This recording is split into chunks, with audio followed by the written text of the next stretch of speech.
Salut les amis, j'espère que tout le monde va bien. On se retrouve aujourd'hui pour une nouvelle semaine de travail. Déjà la dernière avant la première trêve internationale de cette saison. Ça va très vite évidemment au niveau des trêves internationales sur le début de saison. On en a une tous les mois, mais on a une semaine à 2 matchs avec déjà premièrement jeudi à 21h30, un déplacement compliqué. Attention à ce genre de déplacement parce que moi là je sens véritablement le même match qu'à Majorque. Las Palmas est une équipe qui l'année dernière a montré vraiment beaucoup de personnalité, une équipe très bien organisée qui était très solide en défense. Le Real s'était imposé 1-0 du côté de Gran Canaria l'année passée avec je crois un but de Tchouaméni si je me souviens bien. Ça avait été un match assez compliqué, ça va être la même chose jeudi. On va avoir la même lignée du match de Majorque, c'est assez compliqué. Donc voilà, déplacement du côté de Las Palmas jeudi à 21h30 et puis dimanche la réception du Betis au Bernabéu. Là aussi, ça sera à 21h30. On peut dire que c'est un peu le gros test de ce début de saison en Liga. Bon, évidemment après l'Atalanta, mais c'était particulier, c'était le premier match. Le gros test parce que le Real a affronté Majorque, a affronté Valladolid et affrontera Las Palmas. Donc le Betis c'est une équipe quand même plutôt du haut de tableau de la Liga. Mais bon, avant ça, il y aura déjà ce match face à Las Palmas qui s'annonce comme un déplacement compliqué, même si évidemment le Real n'a pas le droit à l'erreur. Il va falloir aller prendre 3 points du côté de Gran Canaria. On regarde les une des quotidiens madrilènes. Marca qui titre Hendrik echa la puerta abajo. Hendrik entrouvre la porte hier. On a eu une entrée fracassante, fulgurante d'Hendrik, à peine 10 minutes hier sous les couleurs du Real pour Hendrik. Et il a déjà marqué, il a déjà trouvé le chemin des filets. La une du quotidien AS qui consacre aussi sa une à Hendrik. Este niño es un cañón.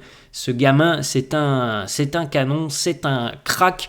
Le Real hier a d'ailleurs présenté son trophée de super champion d'Europe. C'était un tout petit peu avant le début de la rencontre face à Valladolid. Victoire hier 3-0 face au Real Valladolid. Valverde 50e sur un coup franc qui est légèrement dévié. 88e Brahim Diaz et 96e le crack brésilien Hendrik qui marque son premier but sous les couleurs du Real au Bernabéu. Sur le tableau d'affichage hier, donc on a le but de Fede Valverde. On a le but de Brahim, on a le but de Hendrik, on a une passe D pour Militao, une passe D pour Brahim Diaz. Une victoire solide du Real hier, même si il y a encore beaucoup de choses à revoir. Il y a une deuxième mi-temps qui est globalement assez intéressante. C'est un peu ce que l'on avait vu face à l'Atalanta. La deuxième mi-temps quand même beaucoup plus intéressante parce qu'hier en première période, on était très proche du néant. Pas grand-chose à se mettre sous la dent en première mi-temps hier. On n'a rien vu offensivement, quasiment aucune occasion franche offensivement. Peut-être la reprise de volée de Kylian Mbappé, mais bon, il est dans un angle tellement fermé que ça aurait été incroyable qu'il puisse marquer ce but. Voilà, beaucoup mieux quand même en seconde mi-temps côté merengue. Voilà le 11 qui a démarré hier. À noter donc que par rapport à ce que l'on annonçait, Luka Modric, alors il est vrai qu'en milieu de semaine on avait annoncé Modric ou Arda Güler, au final c'est Arda Güler qui a démarré hier en tant que numéro 10 entre guillemets. Arda qui a perdu quand même pas mal de ballons en première période, mais qui je trouve a été quand même là aussi, un peu comme toute l'équipe d'ailleurs, beaucoup plus intéressant sur la seconde mi-temps. Une petite statistique d'ailleurs sur la première mi-temps hier depuis 2010-2011 et depuis qu'Opta analyse les statistiques de la Liga, c'est tout simplement le 8e match le plus faible en première période en termes d'expected goal, 0,09 hier lors de cette première mi-temps entre le Real Madrid et Valladolid. La dernière fois qu'on avait eu une première mi-temps aussi faible en Liga en termes d'expected goal, c'était en 2018-2019. Donc c'est pour dire quand même que la première période hier, elle a été d'un niveau inquiétant. Très faible. Après, on sait que le Real est souvent diesel, mais c'est vrai que cette première mi-temps, on a rien vu. On voulait voir un petit peu de combinaison, des choses offensivement. On n'a pas vu grand-chose. On a vu une équipe de Valladolid assez bien organisée, mais c'était très très moyen pour ne pas dire mauvais en première période. Du côté de la mi-temps, ça c'est l'entrée en seconde mi-temps, ça résume un petit peu la première mi-temps. Regardez Vini et Mbappé qui parlent tactiquement. Alors qu'est-ce qu'ils se sont dit? Je ne sais pas, mais en tout cas on a bien vu que ça avait quand même difficilement fonctionné en première période. Le trio, globalement, le trio n'a pas bien fonctionné en première période. Encore une fois, c'est un match pour... on parle surtout de Kylian Mbappé, parce qu'on connaît Vini, on connaît Rodrigo maintenant depuis quelques années, et Kylian Mbappé, lui, vient d'arriver, il doit s'adapter. Eh ben, il doit encore s'adapter. Il n'y a rien de parfait, mais bon, qui pouvait croire qu'en l'espace d'une semaine, ça allait devenir parfait après le match face à Majorque et puis hier. Non, c'est pas comme ça que ça se passe. Il faudra encore un peu de temps, un peu de match, un peu de rythme, un peu d'habitude avec ses coéquipiers. C'est vrai qu'on attend beaucoup mieux de Kylian Mbappé. On regarde quand même la prestation de Vinicius. Alors, première mi-temps, après, voilà, je vais le répéter, mais la première mi-temps de Vinicius, elle est mauvaise, il faut pas dire le contraire. Vini, hier, face à Valladolid, au final, c'est quand même 30 passes, 3 passes clés, une grosse occasion créée, 7 duels gagnés, 2 fautes obtenues, 5 dribbles réussis, 1 tir. Tout ça, en grande majorité, a eu lieu sur la seconde mi-temps, où on a retrouvé le vrai Vini, tout simplement, en seconde mi-temps, même si on aime voir un Vini qui soit régulier sur l'ensemble d'un match. Hier, ça n'a pas forcément été le cas. On poursuit les amis avec une petite déclaration de Carlo qui nous parle de Mbappé. Est-ce qu'il est un petit peu restreint par le fait de jouer en tant que numéro 9? Il nous dit, il a très très bien bougé, il a eu 3 ou 4 situations. C'est vrai, Mbappé a eu des situations hier, il les a pas mises au fond. Peut-être que s'il les met au fond, on fait peut-être pas la même analyse de sa rencontre. Il nous dit, il finira par les marquer comme il l'a toujours fait. Ça, je pense qu'il n'y a pas de doute là-dessus. Il finira par les marquer, Kylian, mais au niveau de l'implication dans le jeu, on aimerait en voir un peu plus quand même de la part de Mbappé. On aimerait que cette association en attaque, elle soit un petit peu plus impactante pour le Real. Autre petite déclat, cette fois-ci c'est Mbappé qui réagit à l'issue de la rencontre. Il nous dit très heureux, on obtient les 3 points, c'était une belle soirée. Les fans, les supporters ont été vraiment super. C'était un rêve pour moi de jouer ici au Bernabéu. Maintenant on va se concentrer parce qu'on a un nouveau match jeudi. On veut aller chercher des points du côté de Las Palmas.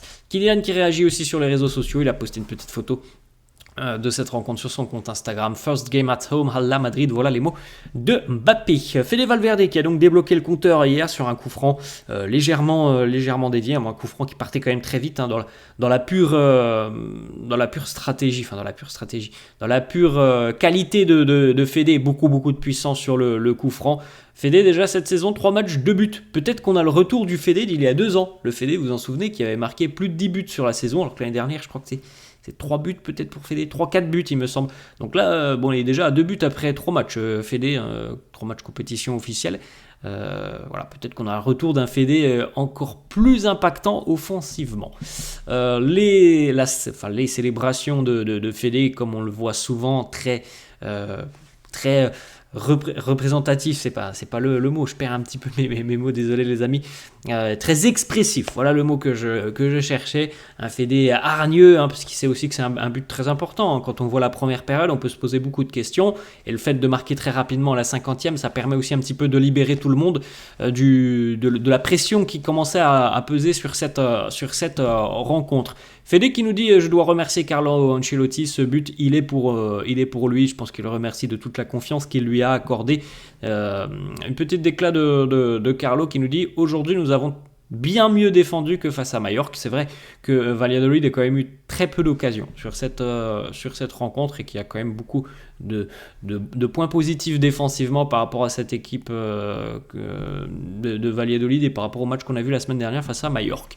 La prestation d'ailleurs très solide d'Eder Militao qui revient tout doucement à son meilleur niveau. Je pense que hier c'est vraiment une prestation référence pour lui. 94 ballons touchés, 75 passes, 93% de passes réussies et notamment des ouvertures, notamment la passe décisive, très très belle passe D de Militao qui a lobé un petit peu la défense adverse. 5 sur 6 pour les longs ballons, 3 dégagements, 1 bloc, 1 tacle, 1 interception, 7 duels gagnés, 3 sur 3 pour les dribbles, 2 passes clés, 1 passe décisive. Voilà, ça c'est un gros match. Ça c'est un match de quelqu'un qui revient à son meilleur niveau. Hendrik qui fait ses débuts, regardez quand même, c'est beau aussi ça. Hendrik qui rentre, il rentre à la 86e je crois Hendrik, et il remplace Kylian Mbappé. Alors c'est déjà assez incroyable pour Hendrik de remplacer Mbappé et en plus de réussir ses débuts en l'espace de 10 minutes. Le but, qui est un très joli but d'ailleurs, où on voit tout la panoplie technique d'Hendrik avec cette frappe puissante, bien placée, et puis surtout les appuis d'Hendrik, c'est assez dingue de voir sa rapidité d'exécution, le crochet sur le défenseur. On voit un joueur qui a quand même beaucoup de qualité. Carlo qui nous parle d'Hendrik et qui nous dit Hendrik, il a l'air très très bon, il a un gros potentiel, il l'a montré avec ce but, il est excellent dans les petits espaces. Regardez, voilà, ça c'est le but d'Hendrik, cette frappe du pied droit. Donc là, il vient de se retourner, il vient de faire un petit crochet ou de s'emmener le ballon, un petit peu pareil, mais voilà, il n'y a pas une grosse adversité du défenseur qui n'est pas véritablement au pressing, mais il s'emmène le ballon, pied droit, et donc la frappe petit côté, donc du côté du gardien, côté gauche du gardien, et elle va passer parce qu'elle est très très puissante cette frappe. On a déjà vu les cuisses d'Hendrik, il doit envoyer des sacrés boulets quand même, boulets de canon Hendrik quand il part comme ça et quand il envoie des frappes aussi puissantes. Seulement 10 minutes pour déjà marquer de son empreinte ses débuts au Real Madrid. Le futur s'annonce brillant pour le jeune crack brésilien. À 18 ans et 35 jours, il est devenu le plus jeune joueur étranger à marquer pour le Real Madrid en Liga dans toute l'histoire du Real. Il est devenu aussi le plus jeune joueur du Real Madrid à marquer en Liga pour ses débuts au 21e siècle et le troisième dans toute l'histoire du Real, derrière Rivera et derrière Raúl, mais ça c'était 94 et 95, donc c'est le plus jeune à le faire évidemment depuis ces dates, donc depuis 30 ans maintenant, et c'est le premier étranger à le faire dans l'histoire du Real, marqué aussi jeune pour ses débuts en Liga. Regardez ce que ça signifie pour Hendrik de marquer sous les couleurs du Real, lui aussi très expressif au moment de célébrer son golasso. Vraiment très joli but. Hendrik qui nous dit: je suis très heureux, c'est un rêve qui devient réalité, je suis sans voix. C'est une journée que je ne vais pas oublier, je m'en rappellerai toute ma vie. Voilà, il a profité de ces quelques minutes que Carlo lui a offert pour tout simplement montrer déjà au Bernabéu toute l'étendue de son talent. Il faut saluer aussi les choix de Carlo. Il a sorti Vini, il a sorti Mbappé. Je pense que franchement les amis, on reverra peut-être pas ça très souvent cette saison, mais hier c'était ce qu'il fallait faire selon moi, sortir Mbappé, sortir Vini. Alors je pense même qu'ils auraient dû sortir un petit peu plus tôt. Après, on va pas se mentir les amis, je pense que ça n'arrivera peut-être pas beaucoup de les voir sortir.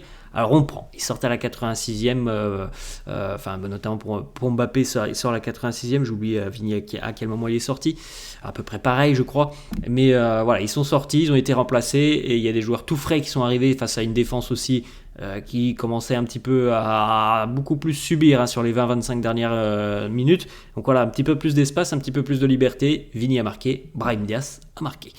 On regarde aussi une petite particularité d'Hendrik, on voit à quel point ce jeune de 18 ans a quand même un mental d'acier, et à quel point il a envie de travailler, de continuer sur sa lancée pour devenir un joueur meilleur, pour atteindre le top niveau. À l'issue de la rencontre, Hendrik est très rapidement réapparu sur le terrain, en train tout simplement de s'entraîner. C'est pas parce qu'il a joué 10 matchs il va pas s'entraîner. Quand tu joues 10 minutes, qu'il va pas s'entraîner aujourd'hui, qu'il va effectuer une séance allégée. C'est pas comme ça que ça se passe. Quand tu joues une dizaine de minutes, évidemment que tu peux toujours t'entraîner par la suite. Certains ne le font pas, c'est pas une obligation. Hendrik, lui l'a fait, ça en dit long sur la mentalité très pro du jeune garçon. Petite photo de Jude Bellingham qu'il a repostée sur son compte Instagram. Jude qui reposte la photo d'Hendrik, la célébration, la poignée de main d'Hendrik avec He's here. Il est là, et il l'a déjà montré hier. Regardez la réaction hier des des blessés. Donc on retrouve Jude, David Alaba et Eduardo Camavinga, tout sourire, ils applaudissent, ils sont, je pense aussi, très heureux pour le jeune crack brésilien qui marque un très joli but. Voilà, dans la finition, dans son enchaînement, c'est très joli ce qu'a fait Hendrick hier.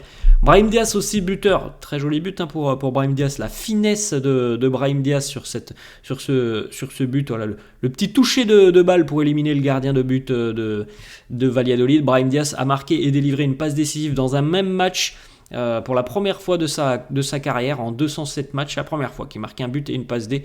Bravo à Brahim qui a été un élément important de cette fin de rencontre. On connaît beaucoup ses qualités depuis la saison dernière où lorsqu'il entre en cours de jeu, il fait d'énormes différences. Oui, vous voyez hier, très peu de temps, mais un rendement incroyable pour l'international marocain qui a marqué 14 buts et délivré 10 passes décisives depuis son retour au Real, donc depuis à peu près un an maintenant. Et il faut se rappeler aussi que l'année dernière, sur les 2-3 premiers mois, il jouait quasiment jamais, Brahim. Donc en moins d'un an, c'est 14 buts et 10 passes D côté Real. Et c'est un joueur très électrique. C'est vraiment quelqu'un qui a du feu, Brahim, dans les jambes. Et de se dire que un joueur comme ça est remplaçant, c'est fou parce qu'il jouerait partout ailleurs. Mais au Real, la concurrence est rude. Après, on va pas se mentir aussi, les amis. Je pense que ça va fonctionner. Mais il va falloir que ça fonctionne rapidement quand même, ce trio Vini, Mbappé, Rodrigo, parce qu'il y a des joueurs derrière qui ont faim, ça se voit, regardez avec ses entrées en jeu.